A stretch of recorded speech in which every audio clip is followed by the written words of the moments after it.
I want to comment a little bit about the situation or the fallout, I should say, from the violence and unrest in Charlottesville, Virginia.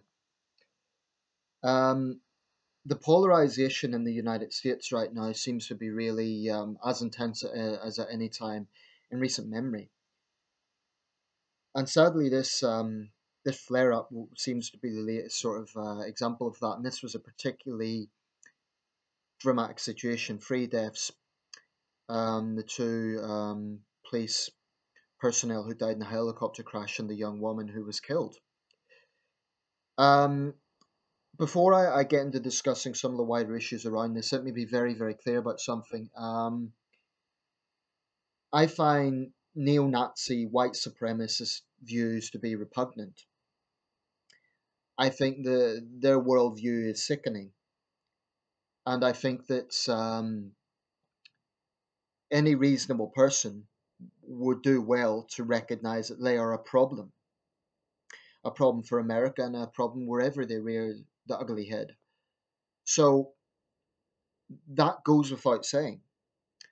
What I want to address, though, is the specific area around President Trump being criticized. There's been a widespread criticism of the fact that he made a generic condemnation of violence. Now, I've just seen a press conference, and the president has justified this by saying that he wants to work on information that he has at a given time. Now, if you reflect on this, if President Trump was to specifically condemn neo Nazis, and then it transpired that, let's say, the person responsible for mowing down the young woman who was killed, Heather Heyer, had been from another group, then it would have made the president look foolhardy. It would have made him look like he was um, jumping ahead. The problem is we live in a digital age where the news cycle is instantaneous and everyone expects it to be instantaneous. Now, in no way am I going to defend Trump's modesty. The man is not known for modesty. This is a president who's very often conducted his foreign policy on Twitter. I'm a big critic of the approach that Trump takes to a lot of issues. But once again, this has got into, it got testy in that conference.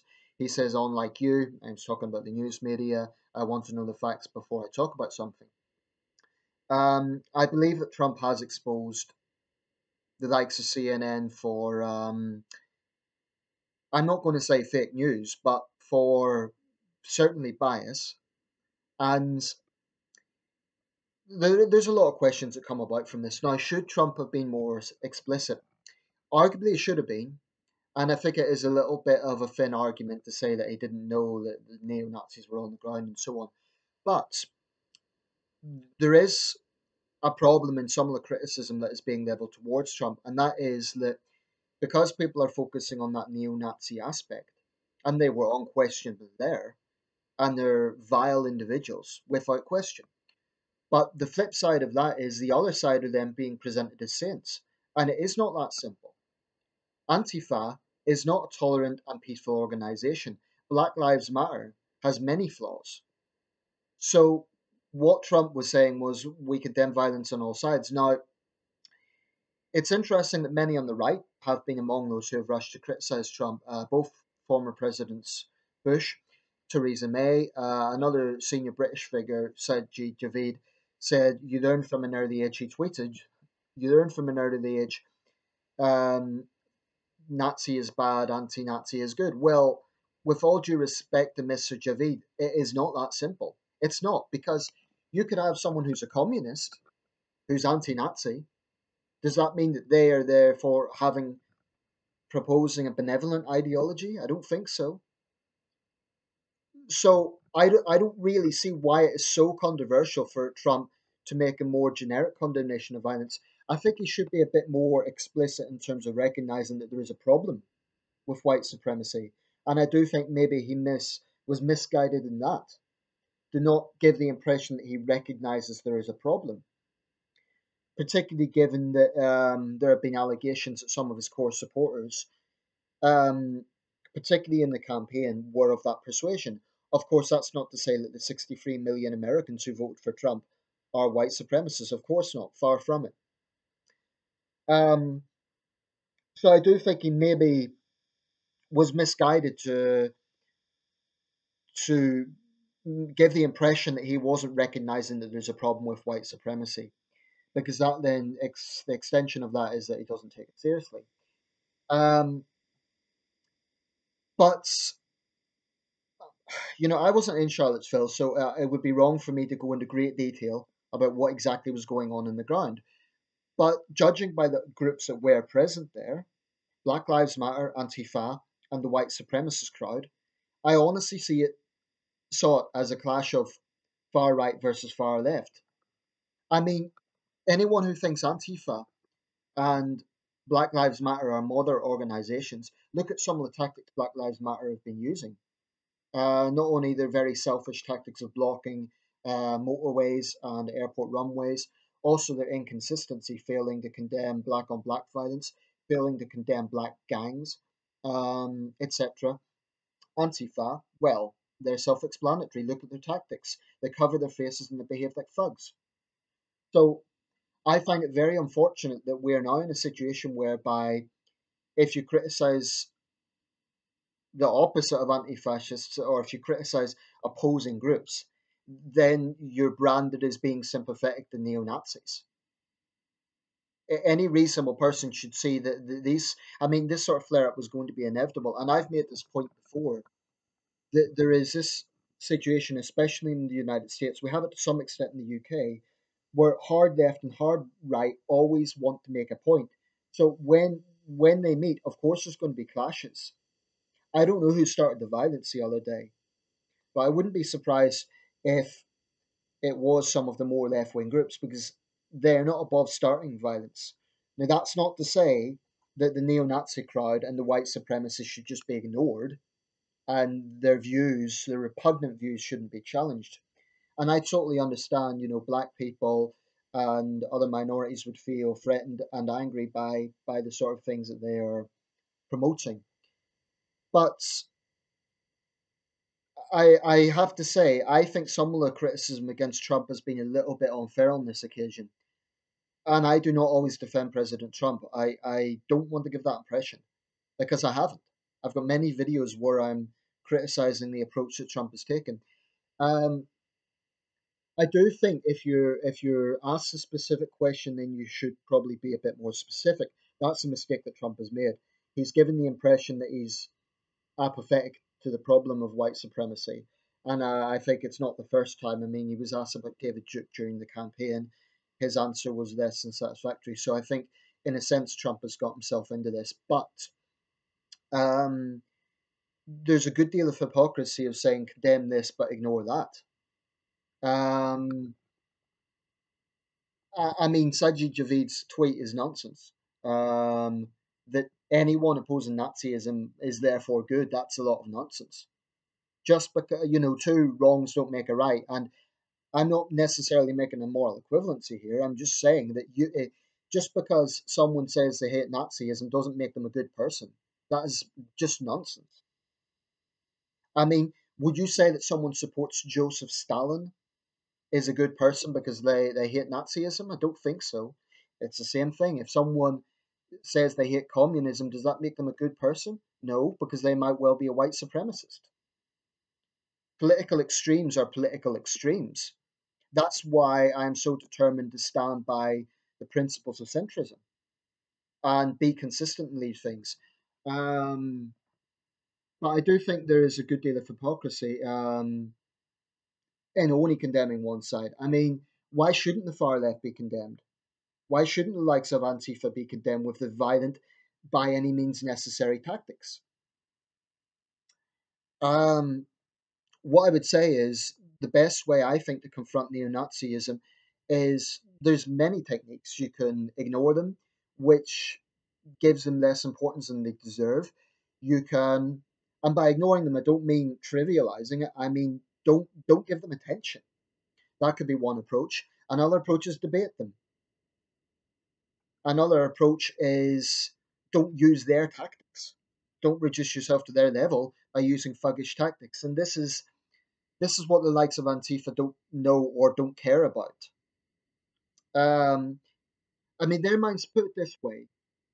they would try and argue that I'm a Nazi simply because I'm saying that the neo Nazis aren't the only extremes out there.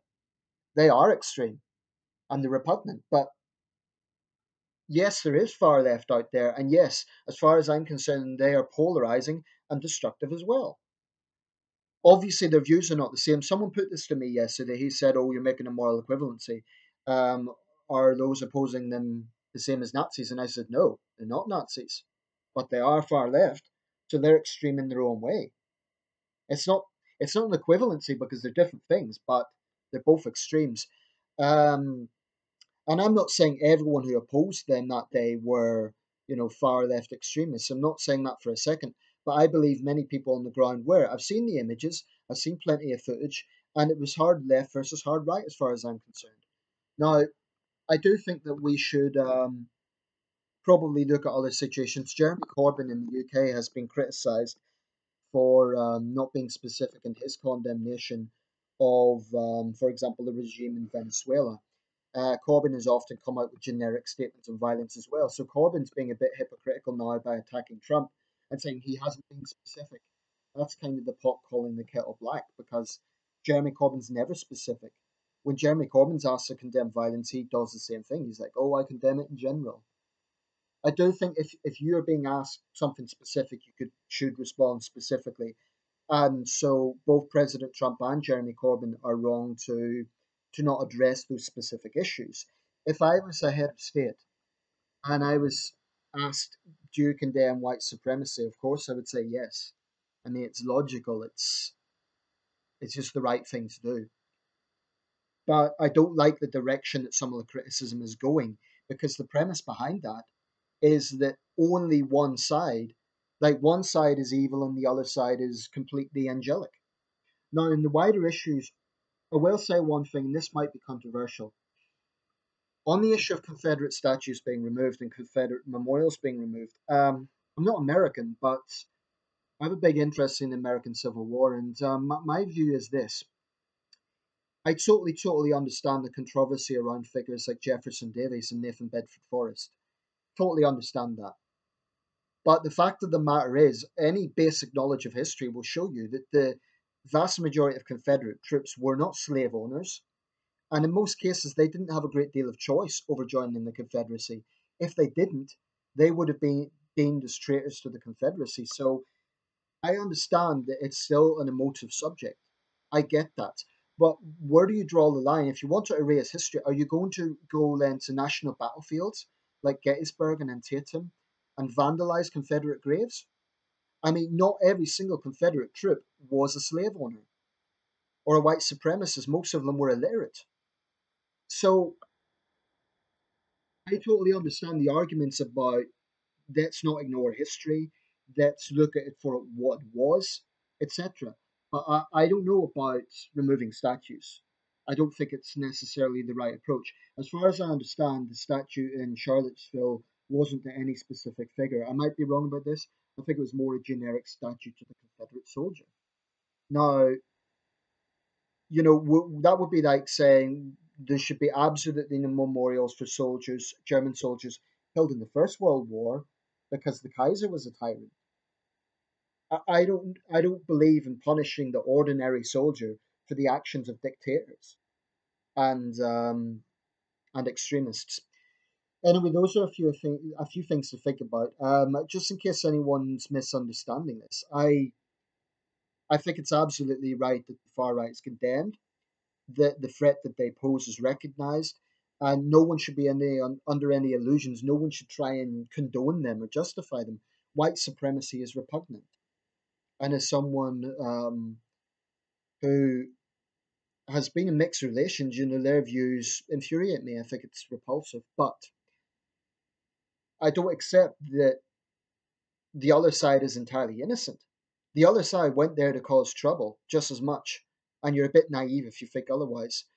I'm not suggesting everyone did, but the idea that it was only one side causing violence that day simply isn't true. What President Trump was saying was before he makes a statement, I mean, there's an irony about this because Trump is so often criticized for being rash and for saying things without thinking, with your diplomacy.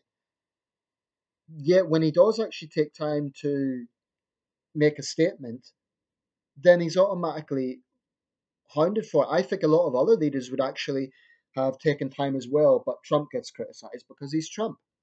And you get the likes of CNN and the BBC, they do institutionally have it in for Trump. Now, to be fair, Fox News had it in for Obama from day one. Media bias is, unfortunately, it is something that will probably never go away. But once again, this press conference turned into a bit of a back and forth.